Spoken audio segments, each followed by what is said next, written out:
Now it costs £172,500. That's £35,000 more than a base F430 with ceramic brakes and a flappy paddle gearshift.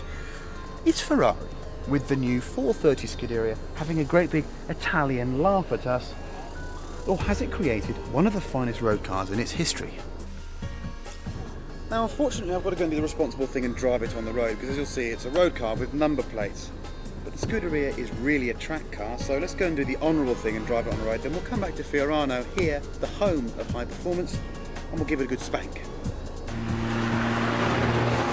For something that was optimised for the race circuit, the Scuderia shouldn't be as good as it is on the road. It's a bit of a freak show actually. It's comfortable, it's not too noisy, enjoyably noisy, and the transmission, that's the key to it, the transmission. Gone are the days when Ferrari F1 gearboxes felt like they were going to snap your neck. This is exceptional. It's not quite as smooth shifting as a DSG, but it's not far off. And these 60 millisecond shifts, think about that, 60 millisecond shifts that are actually as fast as the Formula One car that Ferrari were making 3 years ago, are just exceptional. It's like having a dog box. You just pull the lever and it engages almost instantaneously. It means the car is incredibly easy to drive. You just mooch along. To me, it feels no more compromised than an F430, the standard car.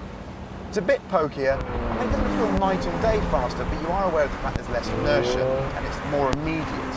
Predictably, they've tuned the engine for a bit more power and torque, but rather than go for a big headline power figure increase, we're looking at 20 horsepower, nothing more than that, and actually only about 3 or 4 foot-pounds of torque. It's where the torque is produced that's interesting. This has got a much flatter torque curve. So from below 3,000 RPM, the Scuderia pulls much, much stronger than the F430. You wouldn't expect that, would you? You'd expect this to be more fraught, more frenetic, to be wanting to rev the whole way out. Of course, it does rev fantastically well. Anything beyond 6,000 RPM and it's just zapped straight into the limiter. Incredibly exciting, although it's so fast in a straight line, you just can't use it on the open road the way you'd want to. Anyhow, we'll have the chance to do that at Fiorano.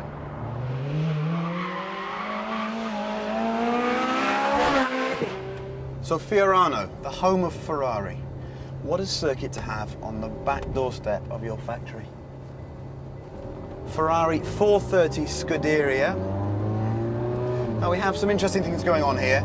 On the road, the magneto function doesn't mean much, but here, magneto means a little red jelly baby type thing that allows people like me to do skids in £170,000 Ferraris. So, let's see where we are with it. Right. The gearbox is a masterpiece. We're talking about shifts that are nearly as quick as in a DSG box, probably as quick, but they give you that delicious little nudge in the back. Gone are the days when these Ferrari F1 gearboxes were really harsh and too extreme. 60 milliseconds, think about that for a second, 60 milliseconds, that's unbelievable.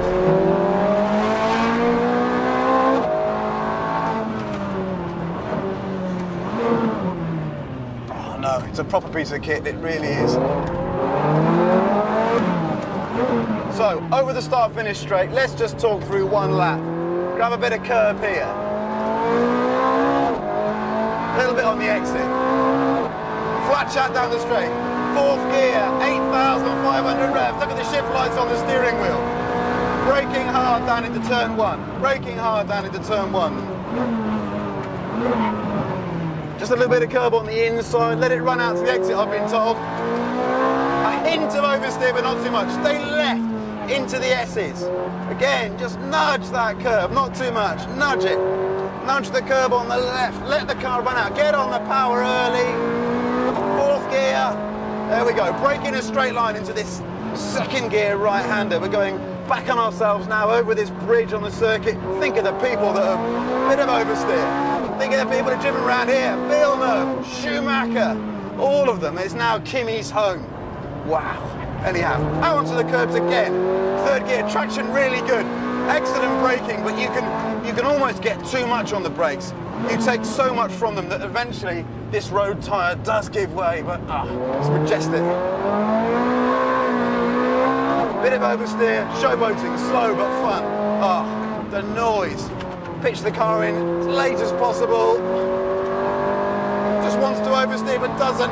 Down the back straight, flat in fourth, staying right, 100-metre board and brake, third, second. Oh God, ABS cuts in. Please stop, it's worth 170 grand. Okay, some summary thoughts then. Is it worth £170,000, i.e. 50 grand more than your F430? I'd have to say yes, but only if you're really into the subject. If you're into the subject of going fast and of a car being technically very, very capable, it doesn't come much better than this. It feels light and agile. You actually feel all the work they've done to try and make the car feel faster, to make it respond more energetically. This gear change, I mean, I can't get over it. Feel this gear change. It's like a dog box. It's like driving a racing car. That's what it is, really. It's a racing car for the road, and yet on the road, it's comfortable, it's amenable, it's usable. It's a very, very, very clever car. They've done it again, you know. Every now and again, Ferrari do something extra, extra special.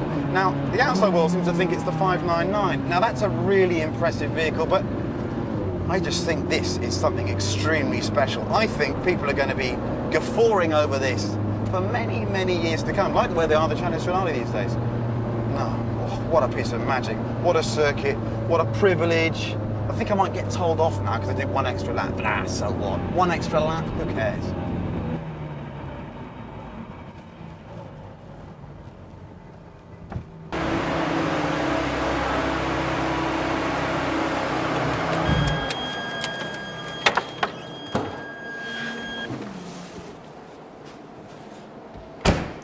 Well, I don't know how it's possible that a car based on the humble F430 could be worth almost twice as much as the 911 GT3, but in some ways it really is. It's that special. It's a true successor to the Challenge Finale, even more special. Spectacular transmission, clever marriage of so many different electronic systems in the differential and the traction control. Not the best looking thing I've seen in ages, but I'm finding it very hard to fault this car. Well done, Ferrari.